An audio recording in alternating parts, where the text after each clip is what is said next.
الحمد لله وكفى وسلام على عباده الذين اصطفى أما بعد فأعوذ بالله من الشيطان الرجيم بسم الله الرحمن الرحيم ألا إن أولياء الله لا خوف عليهم ولا هم يحزنون الذين آمنوا وكانوا يتقون صدق الله مولانا العظيم وبلغنا رسوله النبي الأمين المتين المختار الكريم ونحن على ذلك لمن الشاهدين والشاكرين والحمد لله رب العالمين۔ بارگاہ رسالت معاذ صلی اللہ تعالی علیہ وسلم میں درود پاک کا ہدیہ پیش کریں۔ اللہم صلی علی سیدنا و مولانا محمد معدن الجود والکرم منبع العلم والحلم والحکم والہ واصحابہ الکرام وابنہ الکریم وبارک وسلم صلاة دائمة سرمدا ابدا۔ بگرداب بلا افتادہ کشتی ضعیفان شکستارا تو پشتی بحق خواجہ عثمان ہارونی مدد کن یا معین الدین چشتی۔ خواجہ ہند وہ دربار ہے اعلیٰ تیرا کبھی محروم نہیں مانگنے والا تیرا۔ عزیزان گرامی وقار، آج ہم ہمارے سلطان ہمارے بادشاہ کی بارگاہ میں خراج عقیدت پیش کرنے کے لیے حاضر آئے ہیں۔ دنیا کے ہر خطے میں مسلمان آباد ہیں اور ہر مسلمان کے دل میں اللہ کے ولی کی عظمت ہوتی ہے۔ وہ اولیاء اللہ کو قدر کی نگاہوں سے دیکھتا ہے، لیکن اولیاء کاملین جس خطے میں بھی ہیں جہاں پر بھی ہیں وہ سب ہمارے تاج ہیں، لیکن سرکار غریب نواز رضی اللہ تعالیٰ عنہ کا حق ہم پر زیادہ اس لیے ہے کہ ہم ان کے ہم وطن ہیں، ان کے اسی ہند میں رہتے ہیں جس کی سلطنت اللہ نے انہیں پچھلے 800 سالوں سے نواز رکھا ہے۔ عزیزان گرامی، یہ وہ غریب نواز القاب میں معین الدین، سلطان الہند، عطائے رسول، خواجہ خواجگاں سیدنا حسن چشتی رضی اللہ تعالیٰ عنہ، سنجری بھی ہیں، چشتی بھی ہیں، اجمیری بھی ہیں۔ اس مقدس بارگاہ میں ہم کچھ خراج عقیدت پیش کرنے سے پہلے کچھ باتوں کی طرف قرآن و حدیث کے ذریعے سے آپ کے دل و دماغ میں ابتدائی باتیں پہنچانے کی ضرور کوشش کروں گا۔ سب سے پہلی بات تو یہ ہے کہ رسول کریم صلی اللہ تعالی علیہ وسلم نے ارشاد فرمایا، عند ذکر الصالحین تنزل الرحمہ، جب اللہ کے صالح اور نیک بندوں کا ذکر کیا جاتا ہے تو رحمتیں اترتی ہیں۔ ان بزرگوں کا ذکر کرنا ہمارے مقدر میں آیا ہے اس لیے کہ ہم اللہ کی رحمت کے طلبگار ہیں۔ ذکر ان کا ہوتا ہے، رحمت اللہ اتارتا ہے، یہ حدیث پاک میں ہے۔ اور قرآن کی طرف جب چلے تو قرآن نے ان کے ہی متعلق تو فرمایا، یا ایھا الذین آمنوا اتقوا اللہ وکونوا مع الصادقین، اے ایمان والو اللہ سے ڈرو اور سچوں کے ساتھ رہو۔ اب سچوں کے ساتھ رہنے کا حکم ہے تو پھر اس اجمیر کے داتا و خواجہ سے سچا ہمارے ہندوستان میں ہے کون ہے؟ اور سچائی کیا ہے انہوں نے ہندوستان کو بتائی ہے۔ یہ دو چیزیں اپنے ذہن و دماغ میں رکھیں کہ ہم جب کبھی کسی ولی کی یاد منانے کے لیے بیٹھتے ہیں تو یہ بہت سارے لوگوں نے آج افواہ جو پھیلا رکھی ہے، یہ بریلویوں کا طریقہ ہے۔ یہ بریلوی عرس منانے والے، اولیاء کی باتیں کرنے والے ہیں۔ کاش وہ اس بات کو سمجھ جاتے کہ یہ عقیدہ بریلی کا نہیں، قرآن کا ہے اور میرے مصطفیٰ کا ہے۔ قرآن نے کہا اولیاء کا ذکر کرو اور ان کے ساتھ رہو، اور قرآن تو یہ بھی کہتا ہے خبردار، اللہ کے ولیوں کو نہ کوئی خوف ہے نہ انہیں کوئی غم ہے۔ اور حدیث پاک میں میرے آقا صلی اللہ علیہ وسلم فرماتے ہیں جب جب ذکر کرو گے اللہ کی رحمتیں اتریں گی۔ اور رہی بات دشمنی کی تو سوچنا بھی مت، من عادى لي وليا فقد آذنته بالحرب، اللہ رب العزت خود فرماتا ہے اے محبوب آپ فرما دیں جس نے میرے کسی ولی سے دشمنی کی میں اس کو اپنے ساتھ جنگ کرنے کا اعلان کرتا ہوں. آئے میرے ساتھ وہ جنگ کرے, مجھ سے لڑے. یہ رب ذوالجلال کو گوارا نہیں کہ اس کے دوستوں کو کوئی ستائے, اس کے محبوبوں کو کوئی پریشان کرے. ایک بات یاد رکھنا, اولیاء کاملین میں اکثر اولیاء تو بڑے جمالی رہے ہیں, بہت ہی صبر و تحمل والے رہے ہیں. کبھی انہوں نے پلٹ وار کسی پر نہیں کیا, نہ زبان سے نہ ہاتھ سے, اکثر اولیاء کاملین. لیکن ان کے کسی کو ہلاکت کی دعا نہ کرنے سے کوئی یہ نہ سمجھ لے کہ وہ انہیں ستا کر بچ جائے گا, بلکہ رب ذوالجلال کبھی ایسوں کو خالص چھوڑتا نہیں, بلکہ وہ انتقام حقیقی اس انداز سے لیتا ہے کہ قیامت تک آنے والوں کے لیے وہ شخص عبرت بن جاتا ہے. وہ شخص عبرت بن جاتا ہے. جس نے بھی اولیاء کاملین کی دشمنی پالی, اللہ رب العزت نے اسے دنیا میں ایسا ذلیل کیا کہ وہ رہتی دنیا تک لوگوں کے لیے ایک عبرت کا نشان بن گیا ہے. اکثر کو دیکھیں آپ, یا تو نبیوں سے دشمنی کرنے والے ذلیل ہوئے, یا اللہ کے اولیاء سے دشمنی کرنے والے ذلیل ہوئے. فرعون اللہ رب العزت کی بارگاہ میں جو سرکشی کرنے لگا تھا فقط ایک نبی کے ضد میں, نبی کی مخالفت میں. موسیٰ علیہ السلام سے اسے حسد اور دشمنی پیدا ہوئی.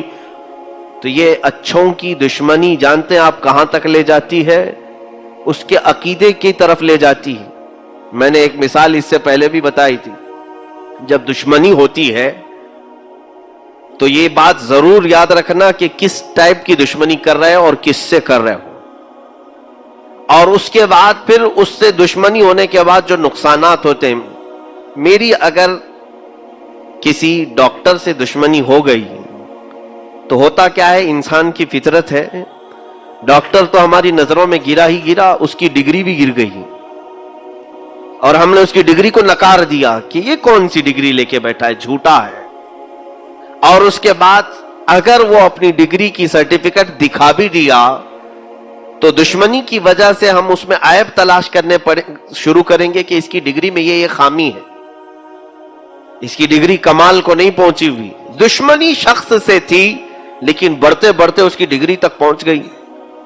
اب اس کے بعد اس کے بولنے سے نفرت, اس کے چلنے پھرنے سے ہمیں نفرت. دشمنی اس کے اخلاق تک لے جاتی ہے اور بہت اوپر تک لے جاتی ہے.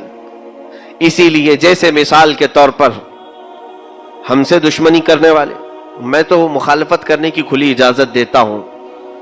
میں ہمیشہ یہ کہتا ہوں کہ مجھ سے اگر کسی کو اختلاف ہے تو اس کا حق ہے. میں بھی انسان ہوں, آپ بھی انسان ہیں, مجھ سے اختلاف کرنے کا آپ کو پورا حق ہے.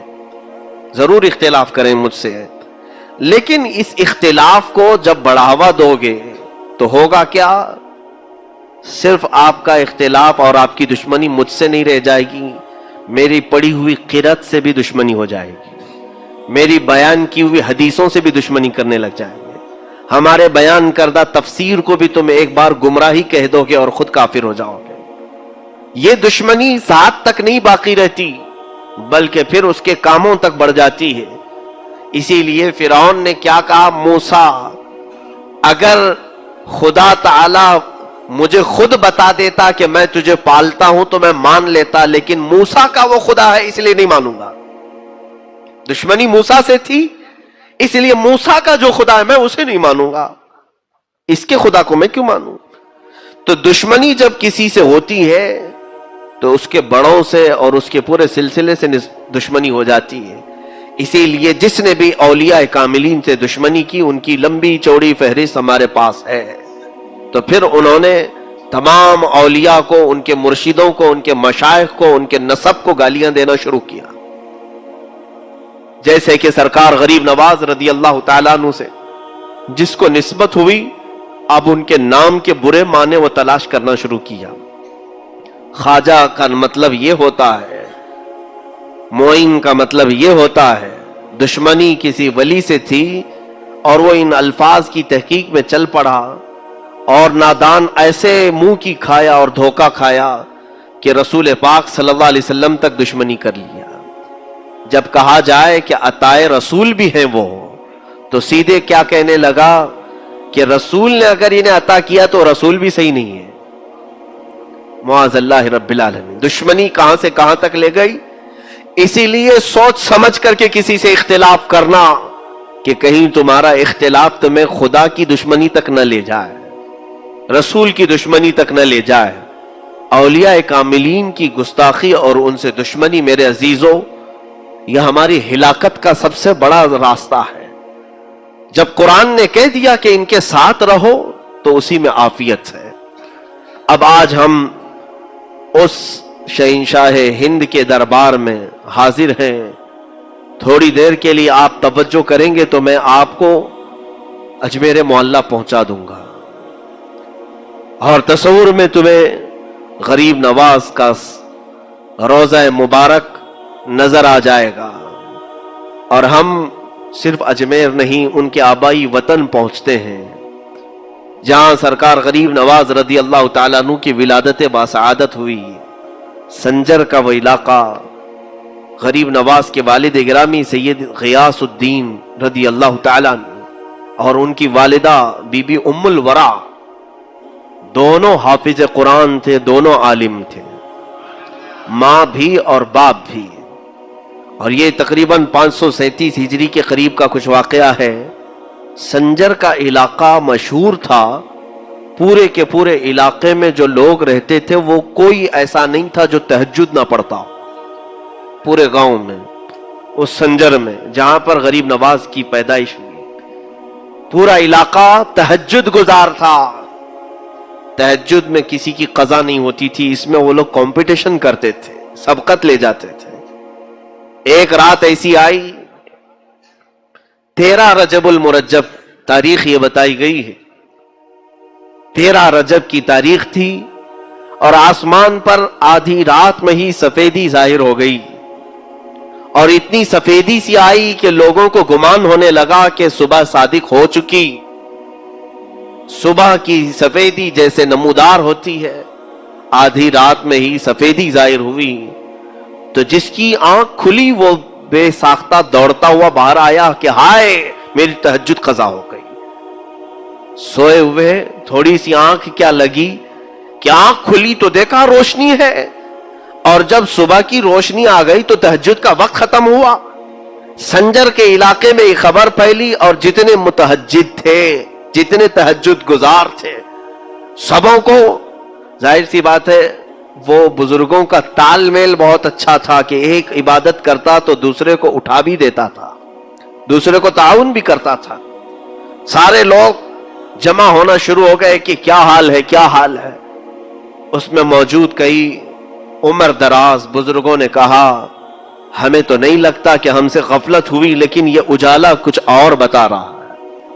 وہ سب سنجر کی جامع مسجد کے قریب پہنچے تو دیکھا جامع مسجد کے خلف میں قریب میں ایک گھر پر آسمان سے جھما جھم نور کی روشنی برس رہی ہے, نورانی قندیل لٹکی ہوئی ہے.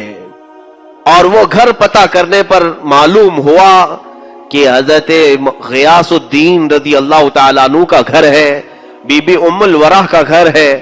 تو کئی تہجد گزار بزرگ وہاں پر جمع ہوئے کہ آدھی رات میں اجالا اور ان کے گھر سے اجالا. ابھی یہ سب کشمکش میں تھے کہ غیاث الدین کا دروازہ کھلا, ایک دایا باہر آئی اور معین الدین کی ولادت کی خوشخبری سنائے. حسن چشتی رضی اللہ تعالیٰ عنہ غریب نواز کی ولادت کی تاریخ میں لکھا گیا ہے آدھی رات میں پورا سنجر روشن تھا. رات آدھی ہے اور تہجد پڑھنے والے اس گمان میں آ گئے تھے کہ صبح ہو گئی اور ہماری تہجد قضا ہو گئی. لیکن پتہ کرنے پر, جانکاری حاصل کرنے پر یہ معلوم ہوا کہ یہ نہ صبح ہوئی ہے نہ سفیدی ہوئی ہے, بلکہ یہ کوئی اور صبح معین الدین لے کر کے آیا ہے. کفر کے ظلمات میں, شرک کے اندھیریوں میں معین الدین نام کا ایک چہرہ ایسی سفیدی لایا ہے کہ یہ سفیدی اب وہاں سے نکلی تو ہندوستان میں آئی, اور ہندوستان میں بھی جب وہ آئے تھے یقیناً یہاں بھی بہت اندھیرا چھایا ہوا تھا. کفر کا اندھیرا, شرک کا اندھیرا, جادو کا اندھیرا, بدعات کا اندھیرا, خرافات کا اندھیرا. لیکن جیسے ہی یہ چاند طلوع ہوا انہی اندھیریوں میں خوب 90 لاکھ کو روشن بھی کر گیا. عزیزان گرامی, معین الدین حسن چشتی رضی اللہ تعالیٰ عنہ کی ولادت باسعادت کے بعد ان کے والد ان کی اہلیہ سے، اپنی اہلیہ سے کہتے ہیں، ام الورا سے، بچے کا نام کیا رکھنا چاہیے؟ ام الورا کہتی ہیں، مشورہ چل رہا تھا شوہر بیوی میں، پہلا بچہ ہے، تو ماں کہتی ہے سرکار غریب نواز کی، ہمیں مشورے کی ضرورت نہیں، بلکہ میں اس بچے کے حمل کے دوران کئی بڑے مشائخ کو خواب میں دیکھا ہے، اور انہوں نے مجھے مبارکبادی دیتے ہوئے کہا ہے کہ تیرا پیٹ حسن ہو، تیرا مولود حسن ہو۔ حسن کا مطلب ہوتا ہے خوبصورت، جمال والا۔ تو یہ مشائخ نے میرے حمل کے دوران مجھے رات میں کئی ایسی خوشخبریاں سنائی تھی کہ تیرا پیٹ، تیرا شکم حسن ہو اور تجھ سے پیدا ہونے والا حسن ہو۔ حسن کا مطلب خوبصورتی، تو کیوں نہ ہم ان مشائخ کے اسی بشارت پر بچے کا نام حسن رکھتے ہیں۔ اور پھر جب ان دونوں نے حسن نام رکھا تو غیب سے ندا آنے لگی، حسن معین الدین، حسن معین الدین، یعنی یہی حسن ہے جو دین کی مدد کرے گا۔ معین کا مطلب ہوتا ہے مدد کرنے والا۔ اب یہ بچپن کی آپ کی ولادت کے بعد پرورش جو ہوئی، اب اس میں بتانے کی چندہ ضرورت نہیں، آپ کو میں بات بتا دوں۔ سرکار غریب نواز رضی اللہ تعالیٰ عنہ آل رسول ہیں، سیدہ کائنات فاطمہ الزہرا رضی اللہ تعالیٰ عنہ کی آل، جو حضرت امام حسین اور حضرت امام حسین رضی اللہ تعالیٰ عنہ سے امام زین العابدین، یہ جو سلسلہ چلا ہے، اور سیم ٹو سیم سلسلہ جو غوث پاک کا ہے وہی سلسلہ سرکار غریب نواز کا ہے، سیم۔ اور رشتے میں آپ کو میں بتاؤں، غریب نواز کی ماں حضرت بی بی ام الورا حضور غوث پاک رضی اللہ تعالیٰ عنہ کی سگی چچیری بہن ہے۔ گویا کہ سرکار غریب نواز غوث پاک کے کیا لگے؟ بھانجے ہوئے۔ بی بی ام الورا غوث پاک کی بہن ہے، چچا کی بیٹی ہے، اور حضرت غوث پاک کا جو حسینی سلسلہ ہے باپ سے، وہ حضرت خواجہ معین الدین کی ماں سے حسینی سلسلہ ہے۔ اور غوث پاک رضی اللہ تعالیٰ عنہ کا والدہ ماجدہ سے حسینی سلسلہ ہے، اور ان کا والدہ ماجدہ کا سلسلہ حسنی ہے۔ دونوں میں اتنی مشابہت ہے کہ وہ حسنی اور حسینی سید ہیں، اور یہ بھی حسنی اور حسینی سید ہیں، نجیب الطرفین ہیں۔ اب ایک اور روایت یہ ہے کہ سرکار دو عالم صلی اللہ تعالی علیہ وسلم سے لے کر غریب نواز رضی اللہ تعالیٰ عنہ تک جتنے بھی آپ کے آبا و اجداد آئے، آپ کے والد، آپ کے دادا، آپ کے پردادا، لے کر کے حضور صلی اللہ علیہ وسلم تک، ان کے داداؤں میں جتنے بھی تھے سب کے سب عالم باعمل اور متقی پرہیزگار اللہ کے ولی گزرے، اس میں سے ایک بھی کوئی عام آدمی نہیں ہے، ہر ایک اپنے وقت کا قطب ہے۔